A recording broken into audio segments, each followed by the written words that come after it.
I'm going to be straight with you guys. There would be no Human Hope podcast without Annie F. Downs.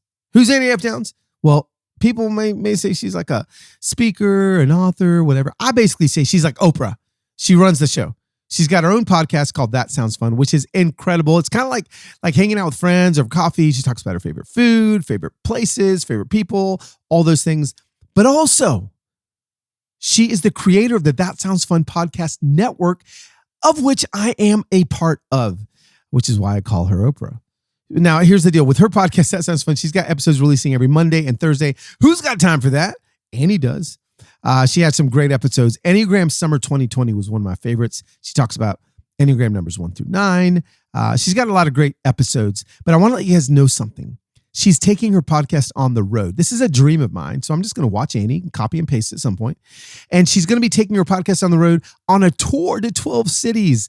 Okay. The tour is going to run June 10th through the 27th. And you can go grab your ticket at anniefdowns.com. Okay. The nights are going to be fun. They're going to have a live podcast interview, giveaways, confetti. Annie loves confetti, all those things. But also, they're going to be safe. Okay. So all local COVID guidelines will be followed at every city that she is going to be a part of. So for a list of cities on the That Sounds Fun podcast tour, visit anniefdowns.com. Grab your tickets now. But also, please make sure that you subscribe to her podcast, That Sounds Fun, wherever you listen to podcasts. Let's do it. What is going on, friends and familia? Welcome to episode 13 weeks in a row of the Human Hope Podcast with your host, Carlos Enrique Witiguero Guzman Chivo Cabello, or Los for short. Guys, we are teenagers. We're no longer preteens as a podcast. We are teenagers, and I'm so grateful that you guys have trusted me with your time this week. It is, as of this recording, it is May 26th, 2021. Listen, yesterday, well, I guess it would be today as you're listening to this, I decided to do another racism Q&A on my Instagram.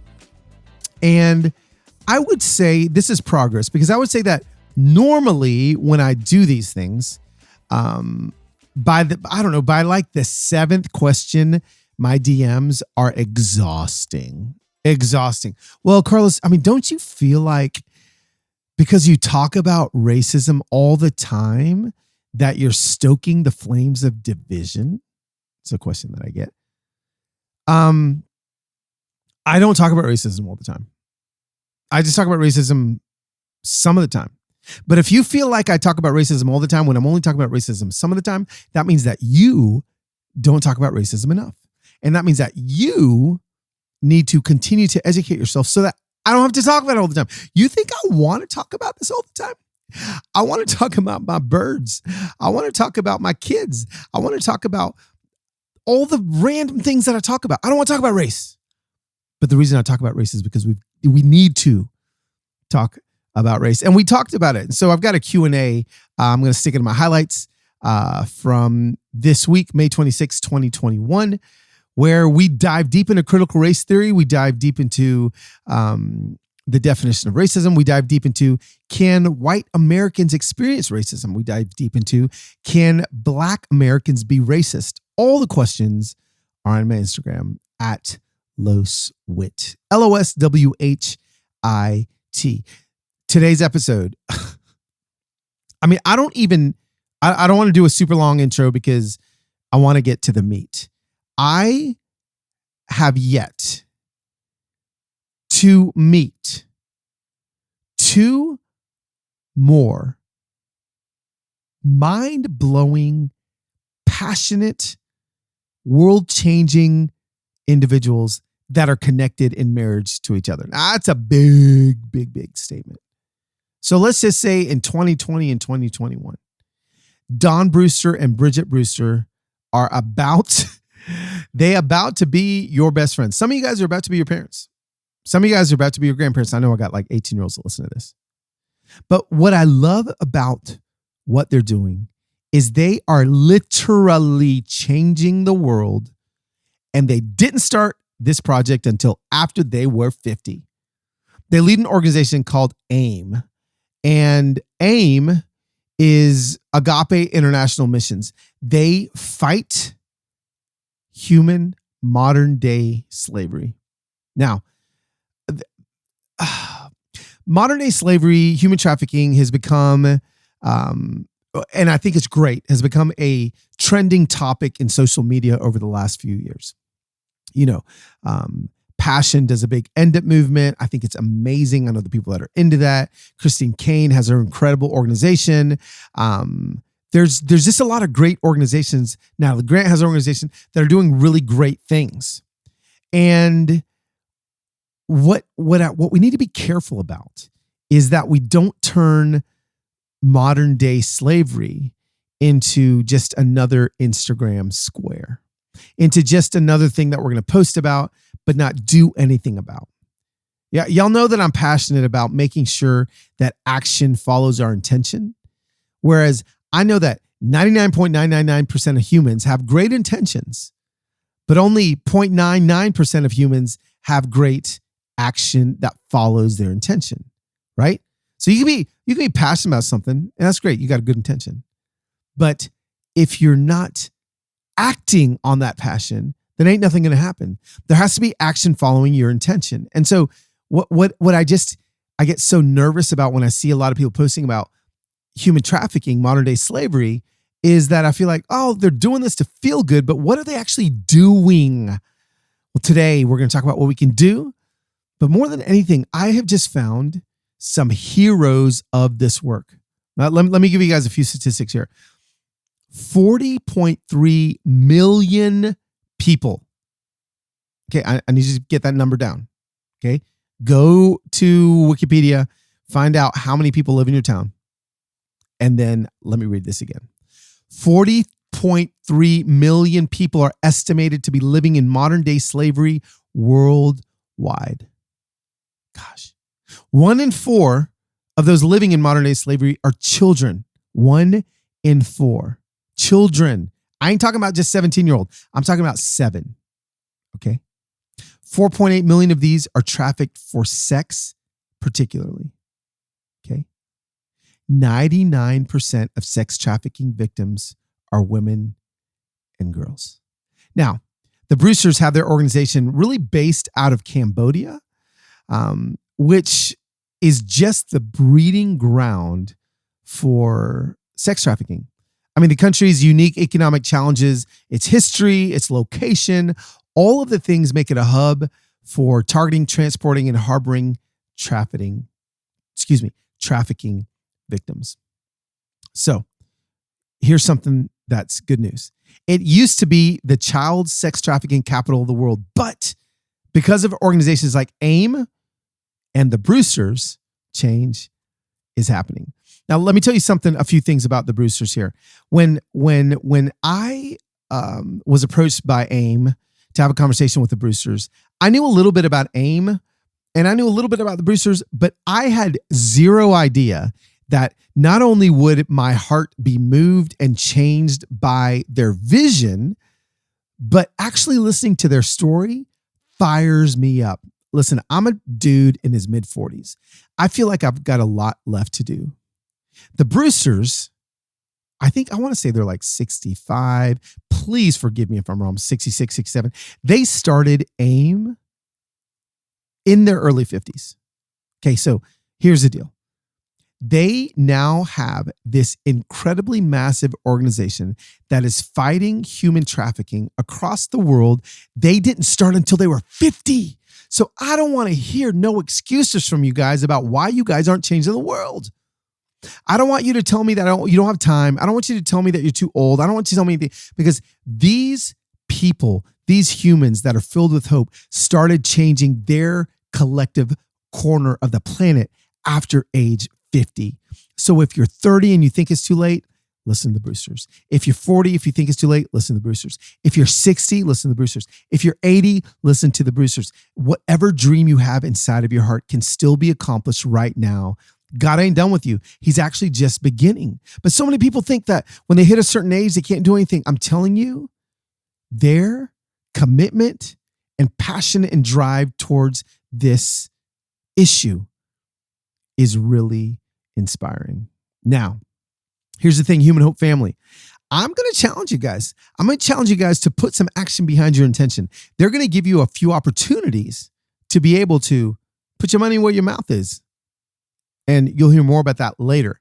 But what I really want you to do is to be inspired by what they're doing and know that change can happen and that there is actually hope inside of what many would feel like is a hopeless situation. All right, so it's game time. It's time to sit back and enjoy my conversation with Bridget and Dawn Brewster and ask yourself this question. What can I do in my lifetime to see an end to human trafficking as we know it today? Enjoy. Here we go.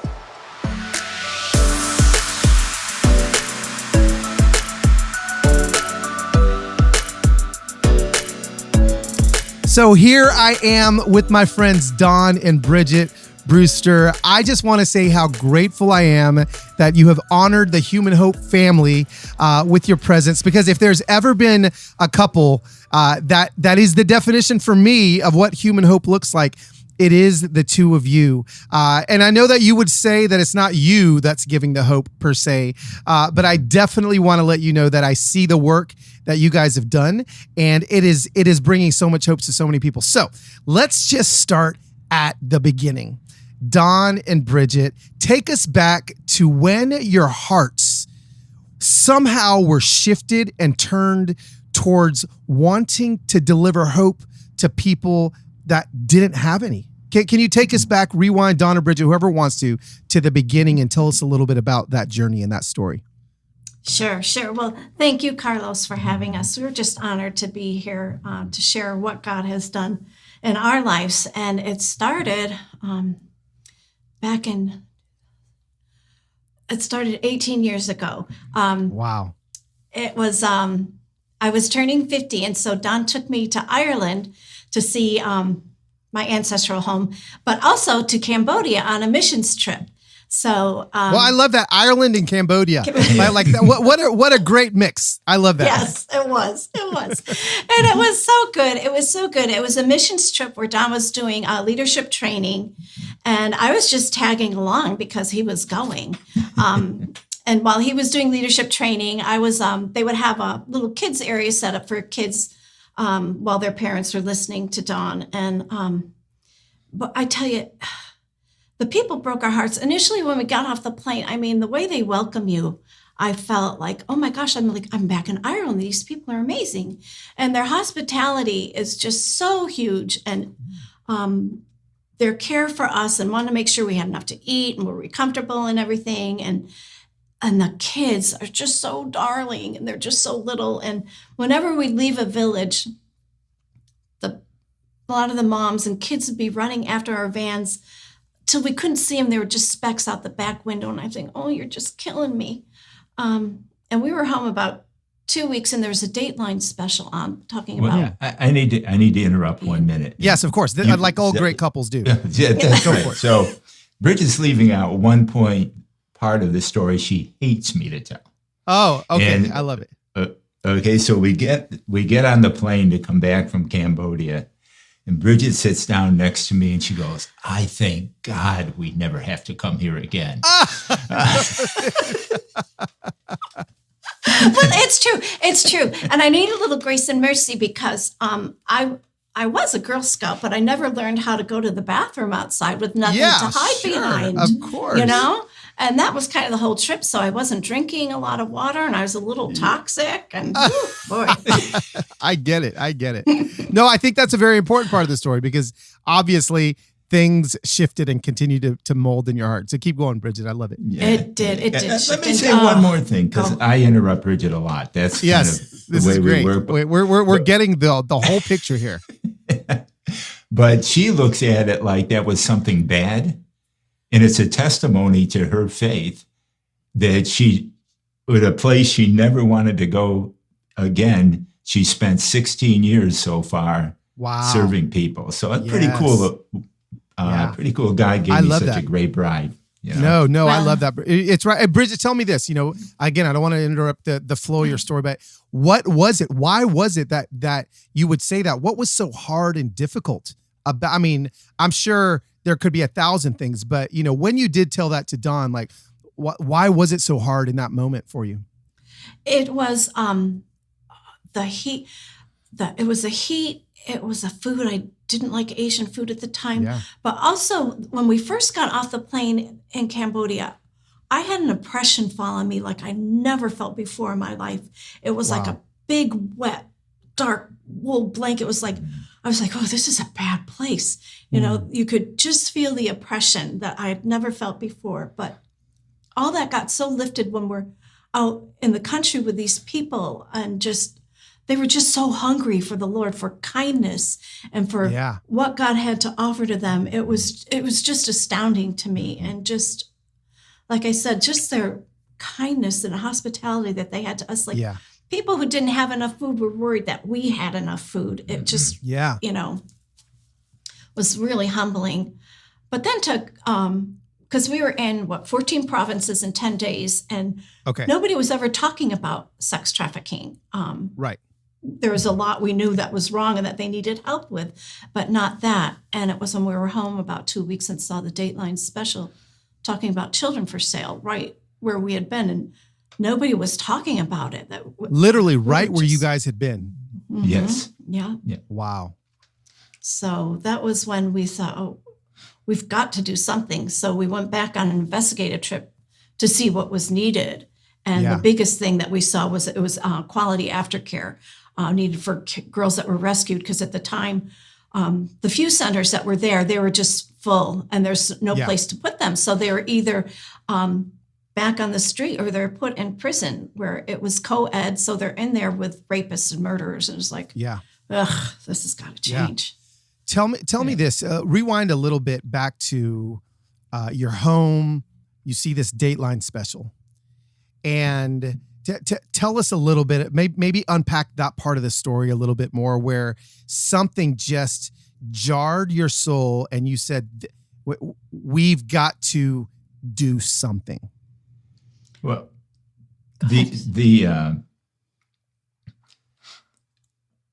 when we learned what it was happening to the little kids, I mean, you can't imagine. Like we've worked with kids now that we have a better idea. But at that point, it was just shocking to us. The idea that some guy would travel to this country to purchase a little girl. I mean, some as young as 4 years old. Wow. And I mean, they're raping these kids. Yeah. They pay a few bucks to rape these kids. And, we have 4 kids, we have 12 grandkids, and we thought, like, wonder if somebody was hurting one of our kids and they could What would do we do? something, right? Yeah. So we wanted to see if there was something that, is there something that we could do to make a difference to help some of these kids, Yeah. Yeah. And so, okay, that makes sense. And so the seed is planted in your hearts. You begin to research, you begin to look and you begin to find some of this data that, wow, like they're putting them in prison. They're putting them in jails. There's no rehab. There's no helping them. There's no rescuing them. Take us from that point on. So we went back with the team, and we never thought we were going to move there. So we had all these experts, everything from security type people to therapists, and we met with all these different government officials, and we met with all these different NGOs, and it became clear that was aftercare what was needed.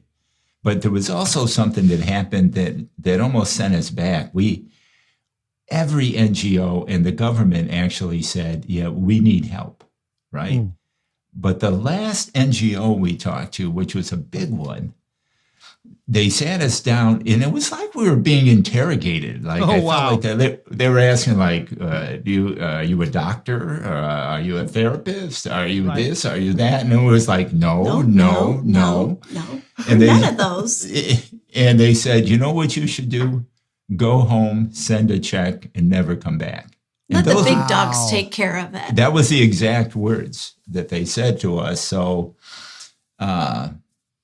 But God straightened us out on the plane, like, who are we going to listen to, right? That's right. That's right. But still, we thought, like, it wasn't going to be us. So with all the information we gathered, we came back and we developed a plan for opening an aftercare, right? Okay. We had all this input, and we went to we were actually on staff at a large church. And so I got the chance to speak on a weekend and invited people to come to an opportunity to hear about what they could do in Cambodia. And we had like 300 people turn up to the meeting. Wow. And if I do say so myself, it was an outstanding, compassionate, heart-rendering presentation that was made for which no one signed up. Wow. Out of 300. Out of 300 people, nobody signed up. Nobody signed up. And then we began to think, well, it can't be us, can it? I mean, And, okay, so what? I mean, why did nobody sign up? Like what do you feel is the palpable? Was it just a fear of looking at something that they don't want to see? Well, they wanted information on it, but nobody wanted to go implement the plan. And I think it was, it's a little, Well, the more, like, a lot of people, when they talk to us and they say, "Oh, you work in Cambodia? That's South America, right?" So people don't even know. But what the other thing that we found out is, like, as we researched, is we're thinking, like, could it be us? We studied and learned about the Khmer Rouge, right? That just tore that country apart. So tell us a little bit about that for the listeners that may not know. So the Khmer Rouge had this idea that they were going to build a agrarian utopia, right? They were backed by the Chinese communists, and they came in and they got rid of everything: money, who owned the land, and they determined that they would just be rice farmers, and the country would be just rice farmers. But and they made a commitment to export so much rice. Wow. But as they emptied the city, like Phnom Penh with over 1 million, in a couple of days it was empty, right? There's nobody in there. Wow. And what they were saying is doctors, lawyers, teachers, they would be the new farmers. Unreal. Yeah, and they weren't very good farmers. And right, they didn't grow, right? And so they didn't grow enough rice. And they still exported it, but people began literally starving because there wasn't enough food. And so the response was, it's the people that are westernized, these people with educations. Yeah. So it's unique in the history of the world, the genocide that happened there. Because, normally there's two sides and a side wins. Yep. This was across the entire country. The educated class was executed. Wow. Across the entire country. So they're gone. Next year happens. Wow. They still don't do the rice, right? There's no rice. They grow enough rice. And then they determined it was the religious class. And so across the entire country, they execute the Buddhist monks. They burn pagodas, they burn the books. And, some people would argue maybe that, there's not the power of Christ in Buddhism, but there's a great moral compass in Buddhism. Yeah. And now that was destroyed across the entire country. Wow. And another year passes, right? Another year passes, and still they're not, of course, growing any more rice. Yeah. And they decide it's families, that it's the government. The government should be the ones that's going to be the family. Wow. They separate men into one camp, women into another, and children in still another camp all across the country. What year is this? This is from 75 to 79. Wow. And mind-blowing. Yeah, it is crazy, right, that this could happen. And so what ends up happening is the families are destroyed across the entire country. There's even children who are used to spy on and even be involved in torturing and executing their own parents. Wow. So imagine you have a country, the moral compass is gone, the educated class is gone, and there's no family there. Yeah, no family then, units. Right? You had abject poverty. You had a corrupt government. Yeah. And then it didn't end with the Khmer Rouge, because the Vietnamese defeated the Khmer Rouge and took over Cambodia for 10 years. Wow. And so it continued, and the suffering is incredible, right? And still today, all those things impact. I mean, it was actually the 90s before the Civil War actually stopped. So it's an incredibly, I would argue, of course, probably everybody that works in another country would argue theirs is the most difficult. Yeah. But it isn't the worst poverty in the world. There's poverty, but it isn't the worst. But spiritually speaking, yeah, right, what's happened to that country has put such an oppression on it that I don't think there's a more difficult place in the world from a spiritual standpoint to work. Wow. I love that you brought that up, because I do feel like that lays a foundation for what what you're fighting now, like what's happening now, like why. I always think it's important, again, as we're searching for, as we're telling stories, to know the why, to know the runway, and why the plane can't take off, right? And I think you've laid that out pretty well. And so you come back, you are you have your meeting with 300 people. People are like, nah, peace, like I'm out, like that. You guys have have a good time. And then, I mean, was it? There's some dreamers listening to this podcast right now that are like, they've been in front of their 300 people, and their 300 people have been like, nope, I'm not going to do it. And they're thinking, well, maybe this isn't, maybe I heard wrong. Maybe God didn't call me, to do this. Tell us about the next step, Bridget, as to like, what was the next thing that you stepped into in order to fulfill this mission? Well, we started praying and fasting and asking God, because I just said, you have to write it in the sky just about for me to let me know what you want us to do. Yeah. And as we prayed and spent more and more time with the Lord, and we were celebrating our anniversary. We were going to our favorite Italian restaurant, and we said, when we sit down that night, we'll sit down and say, yay or nay. How do you feel God calling us? And we sat down at the table and we looked at each other and we went, yes. And that was it. So we said, okay, we're going to go, again, it's all God. It was all God leading us, because I was really happy at the church we were at. And, it was wonderful. We were very comfortable, but God had really broken our hearts for this. So we sold our house and just packed up a few family items and photos, and we went over. And you went, and we went, and we were empty nesters at the time. So it made it easier for us to do that. Well, that was, I mean, the little aside here, this was 18 years ago. You're empty nesters. You guys have the greatest DNA on planet Earth, because you do not look like you've been empty nesters for 18 years. So that's just a simple aside. But you go there, you land. What's step one? You're like this. There's oppression here. There's victims. There's trafficking. Where does Don and Bridget go day one? What do you do? You guys are for sure going to want to make sure you stay tuned to the rest of this conversation coming up in just a minute. But first, let me talk about one of my favorite sponsors on the show, BetterHelp. BetterHelp, HELP.com/human hope. You guys have been actually going to this website, and I'm getting messages from you guys telling me how incredible the therapists are that you're finding. Therapists on the internet. Let's talk about it.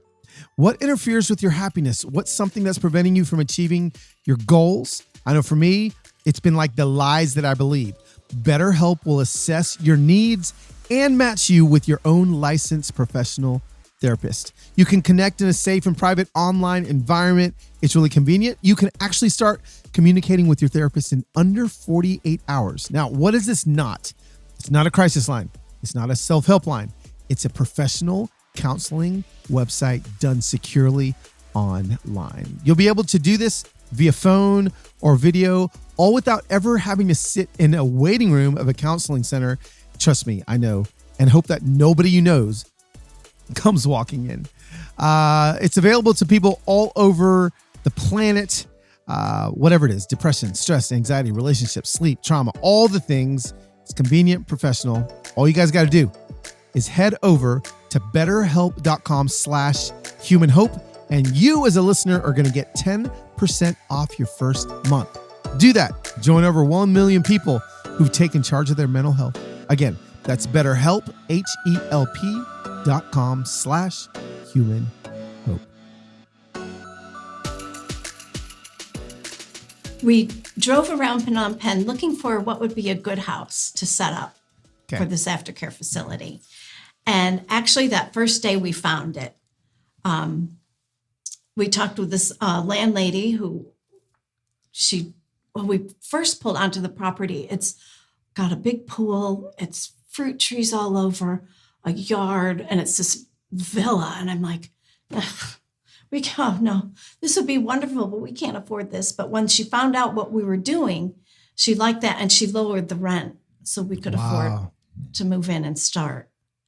Wow. So that was another miracle that day.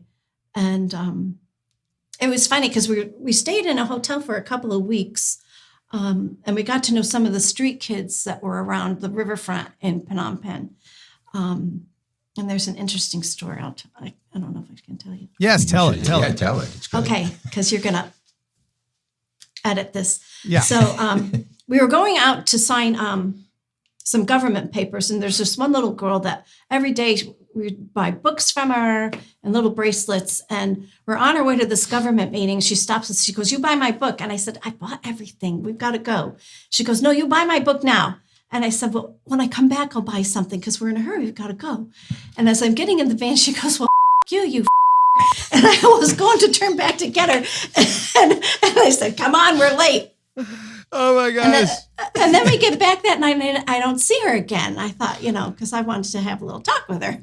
Yeah. And it was funny. We were open maybe a year. It was a year later. A year later, this little girl comes wandering onto our property, brought in by social workers. And I went, "Oh, hi, welcome. You're new here." She goes, "I know you." And I said, "You do? Where do I know you from where?" And she went running away. And then I thought, "Oh no, I know you too. It's F you effer." That's amazing. And did you catch her? Did she come back? A couple of days later, she came up and she says, "I'm so sorry." Oh my gosh, that is amazing. No, I love that story. What it does is it brings the truth of the humanity of who it is that you're trying to be there for. And tell us a little bit about about this home that you opened, about the early days of you show up, you're like, okay, we've got a property now.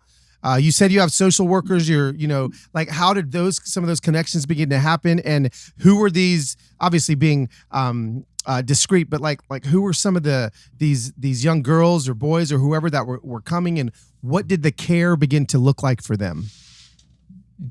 To get started, I'll throw in one other story that's kind of cool, and you can edit it out, obviously. So language.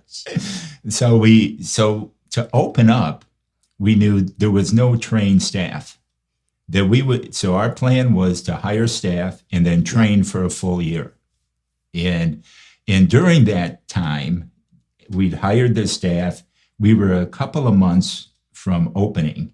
Okay. And we had a commitment for $250,000, which we needed to go forward. Yep. And I got an email that says, "We're not going to be able to meet our full commitment." Wow. And so I wrote back, "Well, how much will you be able to?" And they said, "Nothing." Oh, God. And so now we're thinking, what? Maybe we weren't supposed to come. We have this great staff. Mm-hmm. It's all trained. We're ready to take girls. And for a couple of days, we just we prayed and we were considering how do we close it? right? Yeah. And in the middle of the night, about 3 a.m, I get this phone call. And, it wakes me up. I'm a little groggy. And the guy on the other end says, "Hey, did I wake you up?" And I said, "Yeah." And he thinks I'm in America. Yeah. I said, "Oh, yeah." I said, "Yeah, it's, 3 a.m. here." He goes, "Are you in Cambodia already?" I said, yeah, we're in Cambodia. He goes, "Oh, hey, can you have somebody? I got a check for you. Can you have somebody come and pick it up?" And I said, "Yeah, sure." And he goes, "It's $250,000, so they should get over here right away." No way. Way. And I mean, we could bore you with the stories like that, but so that That's came in. amazing. So the girls, we work initially when we started with this home, we worked just with the girls. Yeah. And when they come in, they're like "F you ever," Yeah. right, in attitude, and as they should be, right? Like most of the girls that come, their mother sold them, Yeah. right? They're angry. Yeah. Right. Everybody that they're supposed to trust has hurt them, and so they come in but when you hear the stories, right, when they go through therapy and you see what happened to them, Yeah. I mean, it's in the middle of the number of times a girl would be raped every day is 20. No way. So imagine an 11-year-old girl 20 times a day. What that would do to, like, how could you ever get over it, right? Forget that you're angry when you come in. How do you ever get over that pain? Yeah.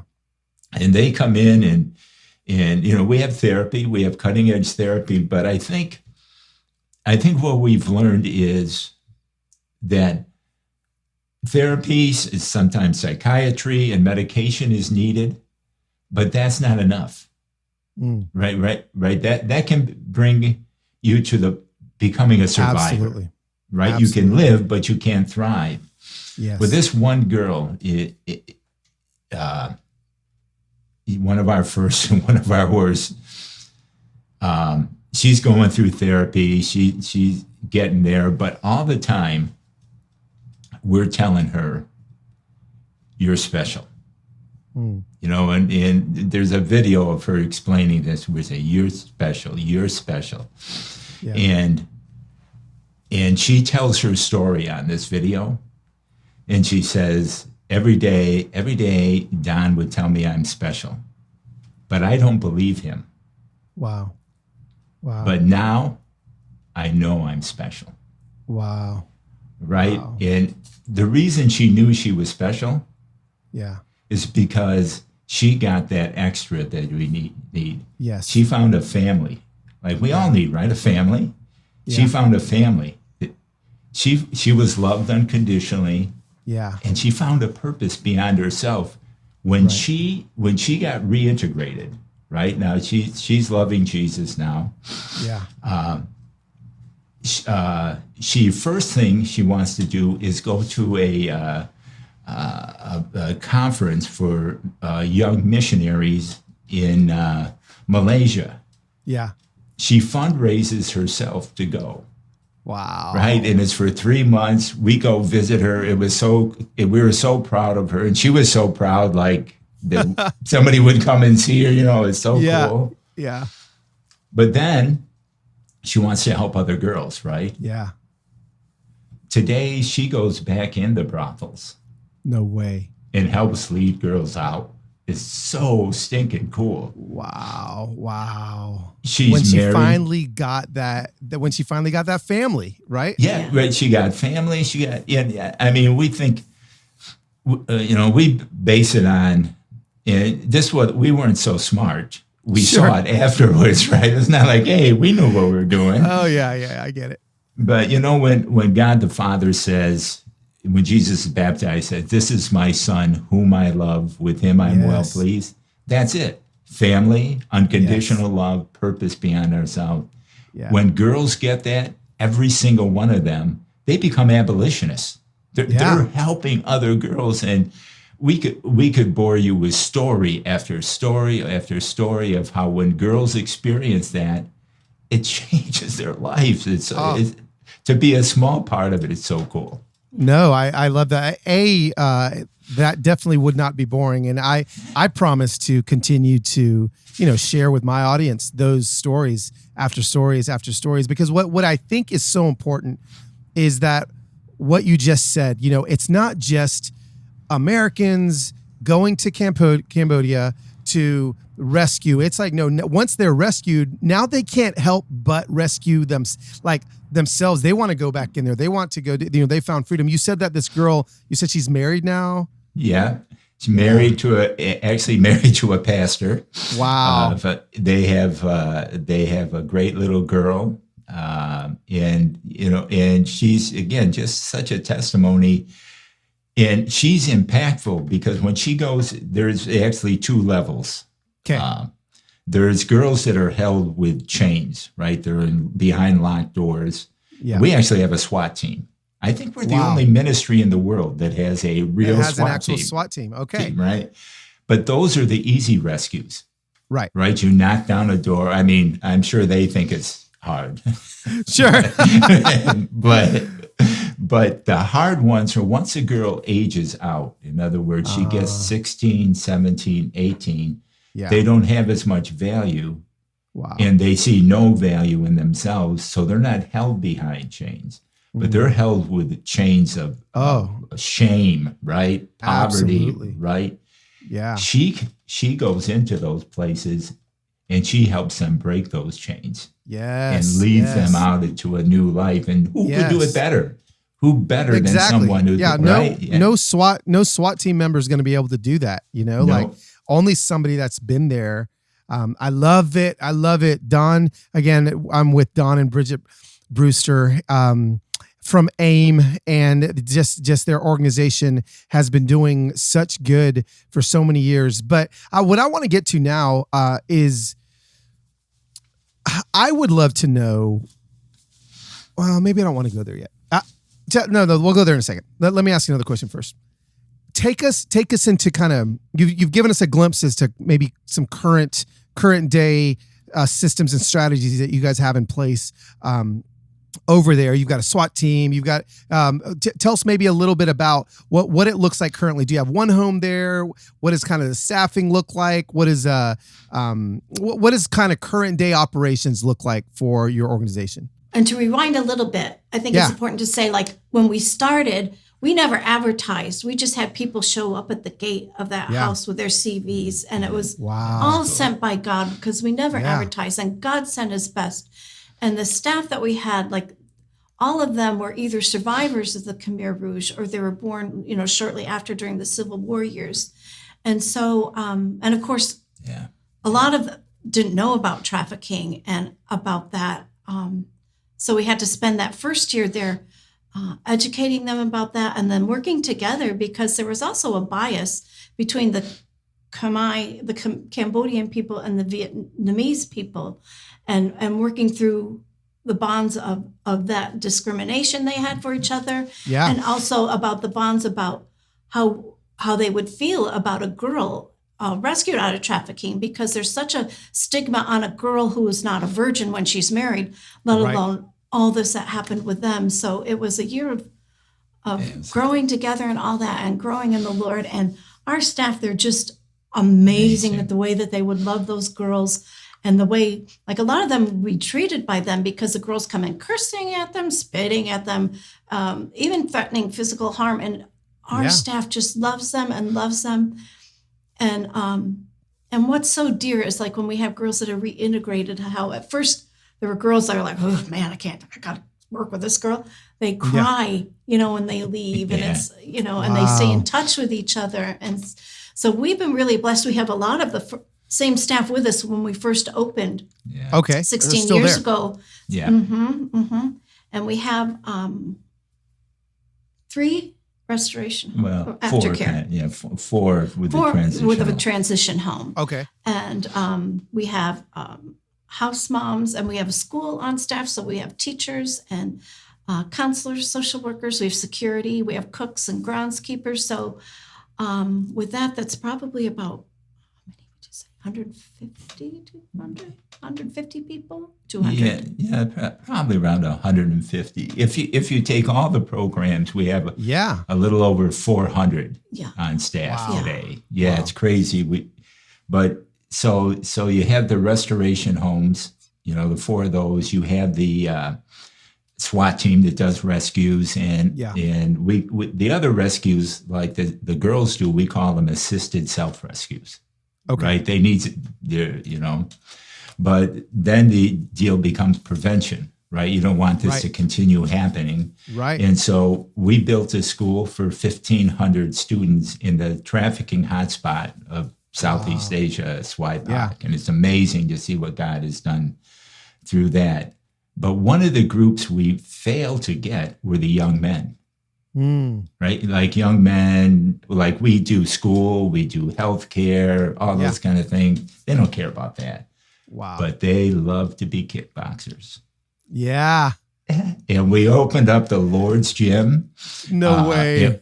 We got a former national champion who's a 3rd generation Christian, which is like impossible. Sure. And we started reaching these guys. So they'd come in and we'd get guys to stop trafficking, making a couple thousand a month, and take a job, become a boxer and make maybe $200 a month, because the honor in Cambodia is so great, right? If you're a kickboxer.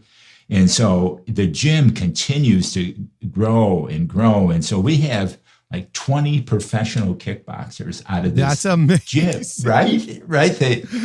You got your next SWAT team. Yes, we do.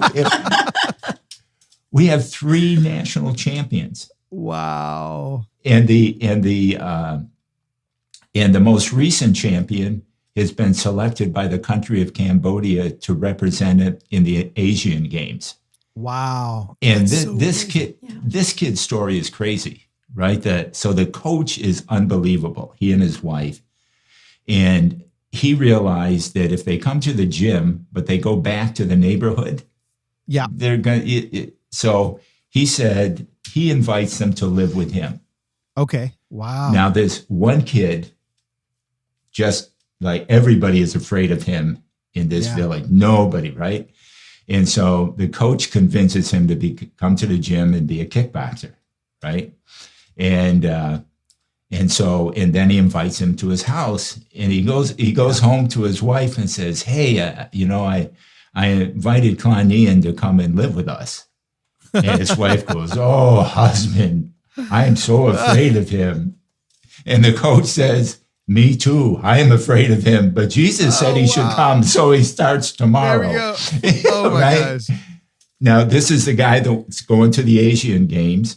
He ends up marrying the coach's sister. Right? But what he is now, again, is he's a big influencer in Cambodia, because he's this big national champion, and he's speaking out to protect women and children in care, and he has influence. So it's super cool to see that happen. This is so freaking inspiring. What I love about it is just the holistic view and the holistic care that's happening. Not again, hopefully my listeners are hearing that it's not just rescuing, but it's prevention. It's preventing it to, happen. And that takes a lot. It takes a lot more planning. It takes a lot more infrastructure. It takes a lot more work. And you guys are doing it, and you're doing it really well. Tell us maybe a few statistics currently that maybe can ground some of my listeners into listen, like, this is what's happening right now in Cambodia. This is what's happening with trafficking today. That may spark a heart or two of people that are listening to the podcast right now, so that they know currently, and they can just hear it from your lips as you know what's happening in this moment.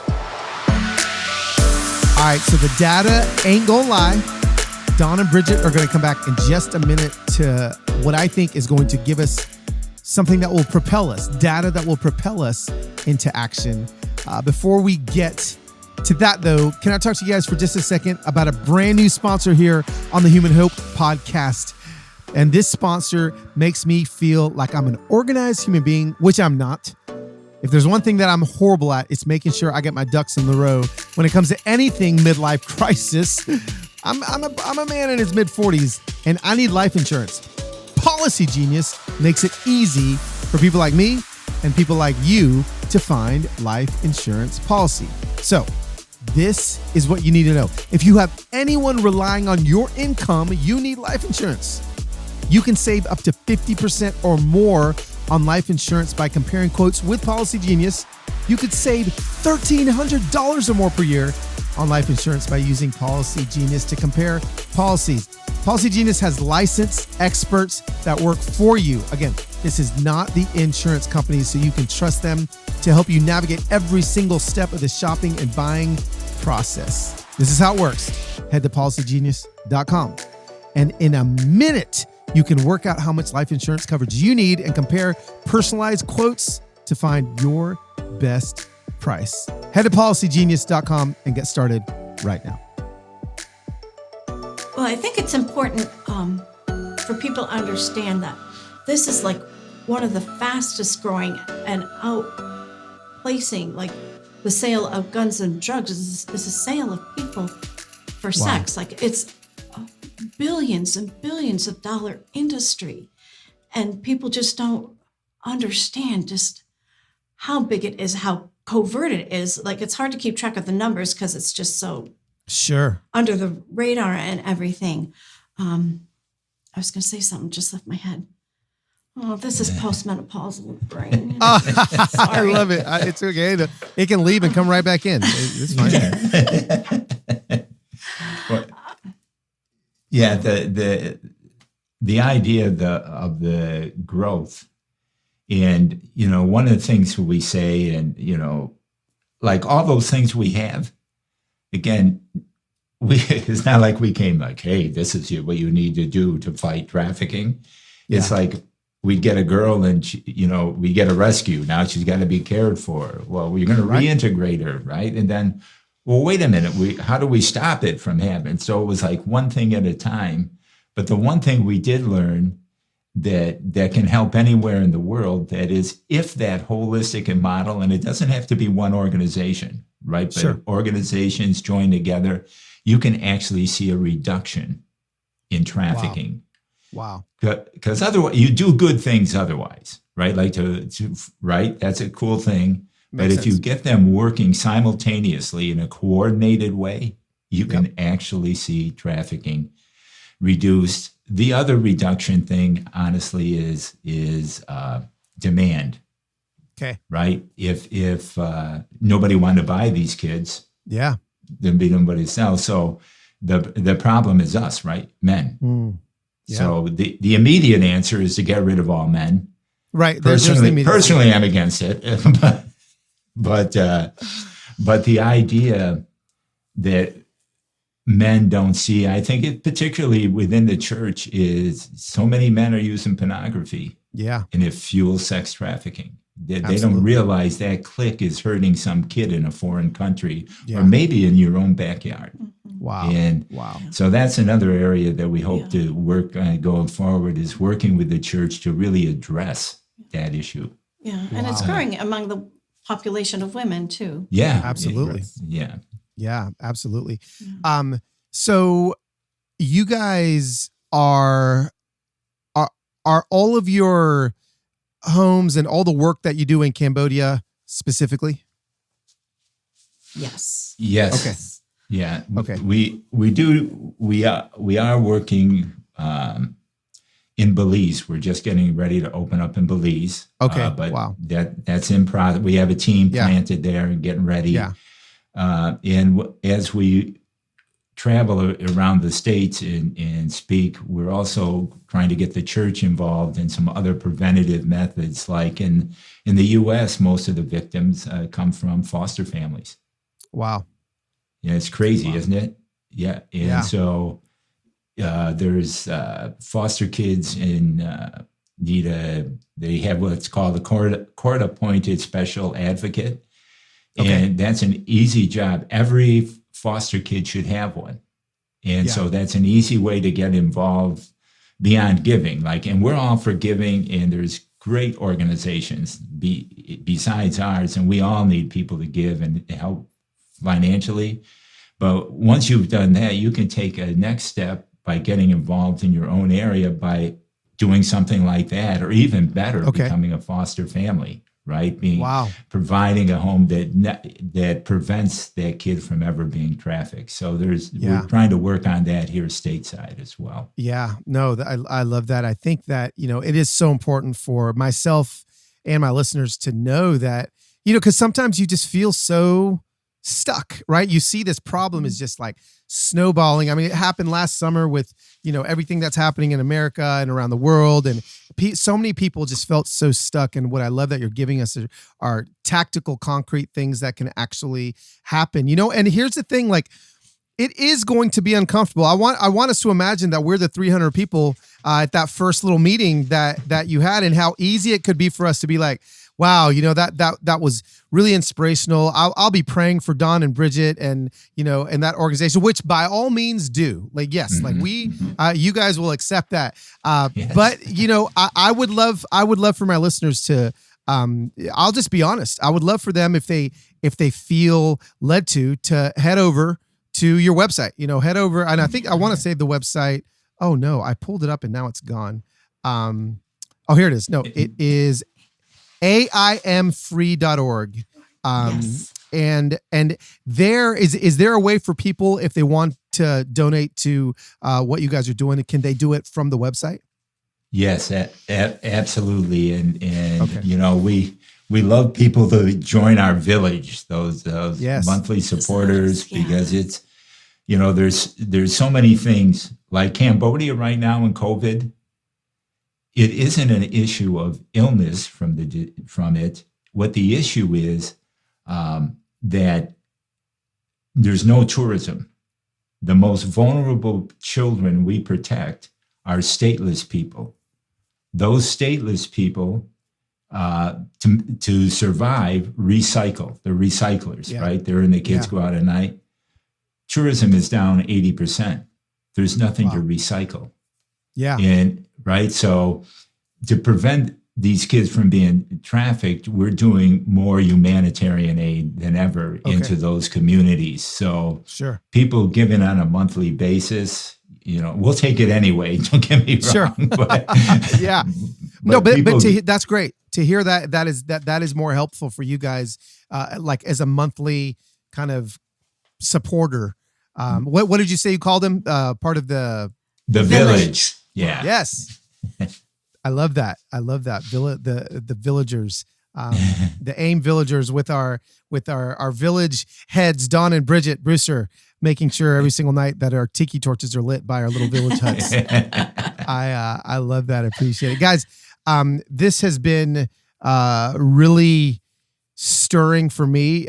I've wanted desperately to talk to you guys for a long time. I'm so glad that we've been able to do that. If there's anything else that you guys feel like is still kind of pressing on your hearts that you'd love to share, I would love to give you an opportunity to do that. And then also I'd love to just ask you quite simply, do you have, the whole podcast is called Human Hope, do you have hope that this could be something that we see an end to? I definitely do. I think that honestly, there'd be some obviously would argue against what I'm saying, but the truth is there's not that many people involved. Wow. Right. Yeah. When you take a look at the number of people involved in trafficking versus the ones right. fighting it, horribly outnumbered. Yeah. Right. Wow. If you look at the amount of dollars that are spent to buy kids versus the dollars that are spent to protect kids. Wow. And so when you start talking that, and then of course, nothing is impossible for our God. That might be more important, but there is a way. And, we're encouraged because we've been able to see good things happen and girls' lives transformed. I mean, it's like we have, a couple thousand daughters now. Yeah. Right? Wow. Yeah, And hundreds of grandkids. yeah. Yes. We're getting a lot of grandkids now. But I think what's important, I hope people take away from this is like, if you feel God has laid something on your heart, and yes, and even if people tell you, like, I don't have initials after my name. I'm not a counselor. I'm not a teacher. I'm not a doctor. I'm not a. And we were told by that one organization, just go home because we weren't qualified to do anything. But God, He does it all. He brought so many qualified people alongside us that had the initials after their names that could do it, and amazing people. And I mean, God, it's all God. He did it all because there I was. I'm not going back there. I love it. Well, you know what you find out is those things that so many people are asking for you to have. Yeah. Those are the easy things. Right. That's not a hard thing. Finding people who will open their hearts and love these kids no matter what, that'll put up with all the stuff you have to put up with. Yeah. That'll suffer alongside them. Yeah. That's the hard part. And anybody can do that. You don't need any special skills, That's right? You just That's need right. a heart open to God and love these kids, and you'll build world changers out of that. Yeah. Right? I mean, it's pretty dang cool. So good. Pretty dang cool. I think that's a perfect way to end this, because I think that you guys, Don and Bridget, are pretty dang cool. And I'm just again, I'm honored. I'm grateful that you would trust me with an hour of your time. And just so everyone listening knows, these guys have the Low Sweat stamp of approval. They are the real deal. And I believe in everything you guys are doing. Thanks for giving us a few minutes of your time. And can I actually pray for you guys, if you guys would That'd be on awesome. the podcast? Thank you. Let me just do that. Lord, I just come right now and I just declare over Don and Bridget and actually the whole team at AIM, just an acceleration of the goal. I pray that when I'm so grateful when I asked Don, like, do you think this can be eradicated? Jesus, he said, absolutely. Like, there was no hesitation. And so I pray that absolutely is something that comes to fruition in our lifetime, that we with our eyes get to see this eradicated from the face of the earth. Bless them, keep them in good health, and continue to bless their ministry. In your name we pray. Amen. Amen. Thank you, so Carlos. much. We really Yeah. appreciate you taking time Thank you for guys. us. Yeah. Absolutely. Legends, or is it Legands? Legends? How do you spell legend? I don't know how you spell it. I know how you spell it. DON and BRID jet. Bridget. That's how you spell it. These guys are legends in my book. What did I say? Oh my gosh, I'm ready to go conquer planet Earth for the sake of humans that need rescuing. To think that there's actually women and children that are sold for sex today. I mean, I know we talk about this, but it really blows my mind, like today, right now. And it fires me up and it lets me know that we've got to do something. And when I say we, I mean me and you, the Human Hope listener. I mean, AIM is doing whatever it takes, right? So what do you think? Now, how do we do it? One of the most impactful parts of the conversation was when they talked about that piece about the crazy amount of money being thrown at exploiting women and children. I think it's disgusting, but it's true. It's that sex trafficking is a multi-billion-dollar industry. And honestly, the amount of resources going towards saving women and children, it just doesn't match up. But we, the Human Hope Familia, me and you, we can do something to change it. We can reverse the power of $1 by doing something that they just asked us to do. We become part of the village. So here's the deal. For $10 a month, you guys can join the village. Trust me, I have vetted this organization up and down. Your money is going to help save women and children from trafficking. $10 a month. The village, it's AIM's community of monthly donors. These people are doing whatever it takes to end evil trafficking. And you can join them in that fight. It's a tiny, tiny sacrifice. That is 2 venti skinny hazelnut lattes for most of us. But it can literally transform someone's life from darkness to light. So what I want you to do is to please be a part of that work and the story. You can check out aimfree, that's aimfree.org/Carlos. /Carlos, Carlos. That's aimfree.org/Carlos.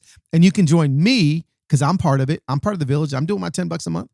You can join me in the work of freedom alongside AIM. You can also check out incredible stories of transformation and follow along to see how lives are changed through AIM. Friends, join this fight. There's lots of great organizations. I ask that you trust me when it comes to this one. It is going to change someone's life. All right, friends, that is it. Thank you so much for hanging out. Episode 13 of the Human Hope Podcast. You know what I need from you? I need you to go down in the show notes and leave me your best clean joke. It is time next Thursday for another Clean Jokes with Carlos on the Human Hope Podcast. And I've got a conversation that you're not going to want to miss. So from your fam here at Human Hope, thanks for hanging out with me, Don, and Bridget. And we will see you next time on Human Hope.